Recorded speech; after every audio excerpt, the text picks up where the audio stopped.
नमस्कार दोस्तों, स्वागत है आपका आज की हमारी इस क्लास में।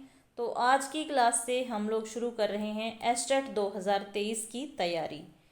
ठीक है, तो पहले हम लोग हिंदी व्याकरण पढ़ेंगे क्योंकि जो कॉमन पार्ट है 90 नंबर का आप सभी को पता होगा। उसमें 15 प्रश्न हिंदी व्याकरण के और 15 प्रश्न इंग्लिश ग्रामर से आएंगे। तो ये जो 15 क्वेश्चन हैं हर किसी के लिए कॉमन है, चाहे आप पीआरटी का पेपर दे रहे हो, चाहे टीजीटी का, चाहे पीजीटी का। इसके अलावा जिस कैंडिडेट का सब्जेक्ट हिंदी है, टीजीटी हिंदी चाहे पीजीटी हिंदी, तो उसके लिए काफ़ी महत्वपूर्ण होने वाली है। इसके अलावा मैं आपको बता दूं कि ये मेरे वो नोट्स हैं जिनको पढ़ के मैंने 20 दिन में अपना एस्टेट क्वालिफाई किया था। तो बड़े आराम से हम लोग पढ़ेंगे।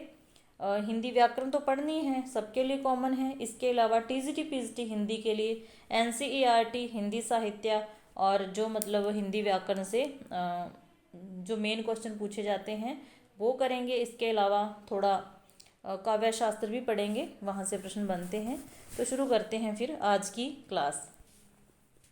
सबसे पहले आपने वर्णमाला से शुरू कर रहे हैं। हम वर्णमाला को पढ़ना है क्योंकि वर्णमाला से एक आधा प्रश्न आता ही आता है, दो भी आ जाते हैं, एक तो आता ही आता है। और प्रश्न कहाँ से आता है? स्वरों का विभाजन वहाँ से आ जाता है, व्यंजनों का विभाजन किया गया है। इसके अलावा उच्चारण स्थान से। तो हम एक एक चीज़ को पढ़ेंगे, वर्णमाला को पूरी तरीके से अच्छी तरीके से पढ़ेंगे, मतलब कोई भी प्रश्न हमारा छूटे ना। सबसे पहले स्वरों को देखते हैं। जिन ध्वनियों का उच्चारण स्वतंत्र रूप से किया जाता है, अर्थात उनके उच्चारण में अन्य वर्णों की आवश्यकता नहीं पड़ती, सहायता नहीं लेनी पड़ती, तो उन्हें क्या कहा जाता है? स्वर कहा जाता है। अगर कुल स्वर पूछ लिए जाएं तो 13 होते हैं क्योंकि अयोगवा उसमें शामिल हो जाते हैं। ठीक है, लेकिन वैसे स्वरों की संख्या जो 11 होती है, आप सभी को पता है। कौन कौन से होते हैं ये भी बताने की ज़रूरत नहीं है, बिल्कुल पता है। ठीक है, लेकिन हमने वो चीज़ें पढ़नी है जो पेपर में आती हैं। एक और बात कि जब हम अयोगवाह की बात करते हैं तो पहले अनुस्वार और विसर्ग को ही अयोगवाह हम कहते हैं। ठीक है, इसके दो ही वेद माने जाते थे, लेकिन आजकल अगर आप देखोगे तो अयोगवाह 3 माने जाते हैं। अनुनासिक भी उसमें शामिल हो गया है, समझ लीजिए। मतलब कि आपने अगर अयोगवाह के वेद पूछ लिए जाएं तो 3 ही हैं, अनुस्वार, विसर्ग और अनुनासिक। अब बात करते हैं स्वरों के वर्गीकरण की। तो सबसे पहले मात्रा के आधार पर लगने वाले समय के आधार पर स्वरों का विभाजन हुआ है, वर्गीकरण हुआ है। तो उसमें जो पहला प्रकार है उसका वो है ह्रस्व स्वर। ह्रस्व कह सकते हैं, एक मात्रिक स्वर कह सकते हैं, लघु स्वर या मूल स्वर। तो ये कितने हैं, जो चीज़ें मेन हैं उस पर ध्यान देना है। ए, ई, उ और री। तो ये चारों क्या है? ये मूल स्वर हैं। ठीक है, मूल स्वर हैं, इनकी संख्या 4 है क्योंकि इन्हीं के मेल से अगले जो हमारे स्वर हैं वो बनते हैं, उनका निर्माण होता है।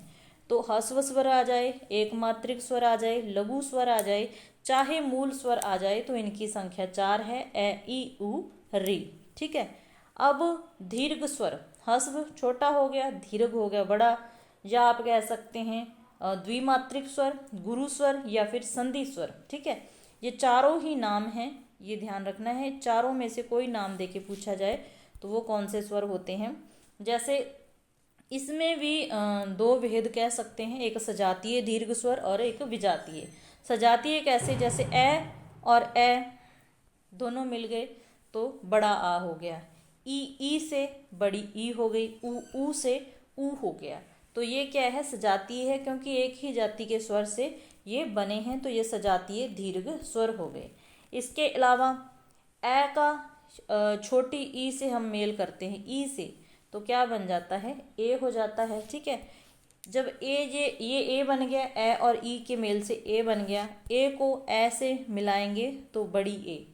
छोटे बच्चों की तरह अच्छे से ध्यान से देखना है। तो क्या हो गई? ये बड़ी ए हो गई।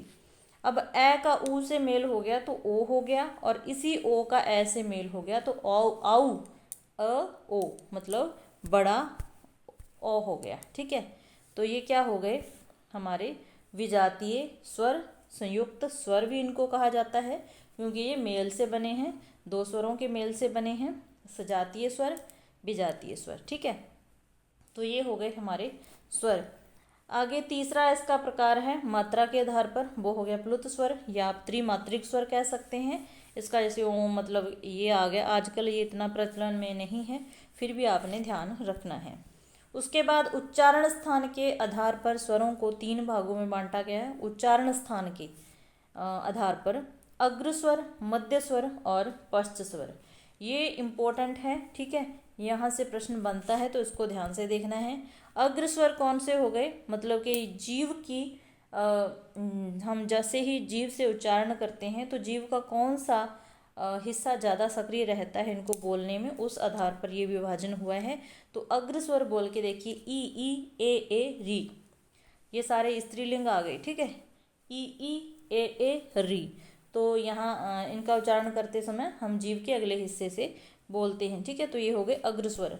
मध्य स्वर में केवल और केवल ए आ जाता है, अच्छे से ध्यान रखना है। मध्य स्वर कौन सा है, ए, बहुत बार पूछा गया है। पश्च स्वर में आ जाते हैं आ, उ, ओ और ओ, मतलब ये वृत्ताकार आ गए, उ ओ और ये आ गया, ठीक है। तो इसका भी ध्यान रखना है। ये कितने हो गए, ये 5 हो गए, अग्रस्वर 1 हो गया और 5 ही हमारे अग्रस्वर हो गए, 5 पश्च स्वर हो गए, ठीक है, 1 मध्य स्वर हो गया। तो ये हो गए हमारे उच्चारण स्थान के आधार पर। अब आ जाता है मुख आकृति के आधार पर, ये भी मोस्ट इम्पोर्टेंट है, यहाँ से भी प्रश्न बनता है। तो स्वरों के भेद कितने हो गए, यहाँ पर भी 4 भेद इसके हो गए। पहले संवृत स्वर, संवृत का अर्थ होता है बंद, जिसका उच्चारण मतलब मुंह बंद करके ही हो जाता है, ज़्यादा मुंह को खोलने की आवश्यकता नहीं पड़ती, जैसे ई उ री, तो हमें ज़्यादा मुंह नहीं खोलना पड़ता इनके उच्चारण में। तो ये 5 हो गए संवृत स्वर। उसके बाद आ जाता है अर्ध संवृत, संवृत मतलब बंद, अर्ध संवृत मतलब आधा बंद मुख। तो ए और ओ मतलब आधा बंद मुख से बोले जाने वाले छोटी ए और छोटा ओ, ये भी ध्यान रखना है, ठीक है। उसके बाद आ जाता है विव्रत, विव्रत का अर्थ होता है पूरा खुला, खुला मुख। जिस स्वर का उच्चारण करते समय हमें मुंह को पूरा खोलना पड़ता है तो वो हो जाता है आ, बोल के देखिए आ, अपने आप ही मुंह पूरा खुल जाता है, तो ये क्या हो गया, विव्रत स्वर। उसके बाद आ गया अर्ध विव्रत मतलब आधा खुला। तो आ पे तो हमें पूरा मुंह खोलना पड़ गया, तो आ से छोटा अ हो गया, अ से आधा मुंह खोलना पड़ गया, ठीक है।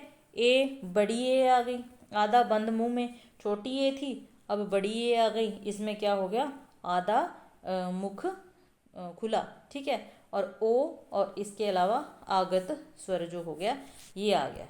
तो इसका ध्यान रखना है, ये भी 4 हो गए, अच्छे से इनको देख लेना है। चौथा प्रकार है इनके विभाजन का ओष्ठाकृति के आधार पर, मतलब कि जैसे ही हम स्वरों का उच्चारण करते हैं तो हमारे होंठों की भी एक आकृति बनती है, उस आधार पर भी विभाजन किया है। तो उस आधार पर ये हो गया वृत्ताकार और अवृत्ताकार। ये बहुत ही आसान है, जिन स्वरों के उच्चारण में हमारे होंठों से एक वृत्त सा बन जाता है, गोल हो जाते हैं, तो वो हो गया वृत्ताकार, जैसे उ ओ, ठीक है। ये चारों हो गए वृत्ताकार। इसके अलावा अवृत्ताकार में ए, आ, ई ए, ठीक है। तो ये हो गए हमारे अवृत्ताकार। इसके अलावा ये आगत स्वर है, ओ होता है जो, जैसे कॉलेज, तो ये वृत्ताकार में आएगा। इसके उच्चारण में भी होंठों से मतलब होंठों का वृत्त बनता है, तो ये भी आपने इसमें शामिल कर लेना, ठीक है। तो ये हो गए वृत्ताकार स्वर और अवृत्ताकार स्वर। उसके बाद स्वरों का उच्चारण स्थान मोस्ट इम्पोर्टेंट है। तो सबसे पहले ए आ आता है, तो आपने जैसे ऐसे याद करना है, सीक्वेंस में इसको याद रखना है, कंठ तालु ओष्ठ मूर्धा, कंठ तालु ओष्ठ मूर्धा, ठीक है। तो कंठ से ए आ गया, पहले स्वर ए आ कंठ से हो गए, ई तालु से हो गए, उ ओष्ठ से हो गए और री मूर्धा, ठीक है। तो ये हो गए याद। उसके बाद ए आ गया, फिर कंठ तालु, ठीक है। ए मतलब कंठ तालु दोनों को मिला के आगे यहाँ तक मूर्धा तक, री तक पहुँच गए, दो करके कंठ तालु ओष्ठ मूर्धा। उसके बाद कंठ तालु से बोलने वाले ए आ गए और कंठोष्ठ से बोलने वाले ओ और औ आ गए। ये बहुत बार कंठ तालु या कंठ तालव्य कह सकते हैं, कंठोष्ठ, ये बहुत बार पूछे जाते हैं। इसके अलावा जो सभी स्वर होते हैं सैघोष होते हैं और अल्प प्राण होते हैं। उम्मीद है आपको इतनी जानकारी अच्छी लगी होगी। अगर क्लास पसंद आई तो लाइक करके अपनी फीडबैक देख सकते हैं। आज के लिए इतना ही। आज हमने स्वर पढ़ लिए हैं, ये आपकी फीडबैक पे डिपेंड करता है। ठीक है, कि आपको कैसी लगी हमारी पहली क्लास। वैसे हम किसी और टॉपिक से भी शुरू कर सकते थे, लेकिन मुझे लगा कि शुरू से ही अगर हमने शुरू से लेके मतलब पूरा पढ़ना है, अपने पेपर की तैयारी करनी है, तो 0 से 100 तक चलेंगे। इसके लिए जब वर्णमाला है हमारी, तो वर्णमाला से ही शुरू करना चाहिए। तो स्वरों से आने वाला प्रश्न इससे बाहर नहीं आएगा, ये मेरी गारंटी है। इसको आप अच्छे से पढ़ सकते हैं। और इसके अलावा आप व्हाट्सएप चैनल के साथ जुड़ सकते हैं, डिस्क्रिप्शन में मिल जाएगा लिंक। टेलीग्राम से जुड़ सकते हैं, वहाँ आपको इससे रिलेटेड PDF वगैरह मिलती रहेगी। क्लास देखने के लिए धन्यवाद। लाइक ज़रूर कर देना और अपनी फीडबैक ज़रूर देना। ठीक है, मिलते हैं फिर नेक्स्ट क्लास में व्यंजनों के साथ। व्यंजनों को इसी तरीके से बढ़िया तरीके से पढ़ेंगे। उसके बाद जितने भी इम्पोर्टेंट टॉपिक हैं एस्टेट के लिए वो पढ़ेंगे।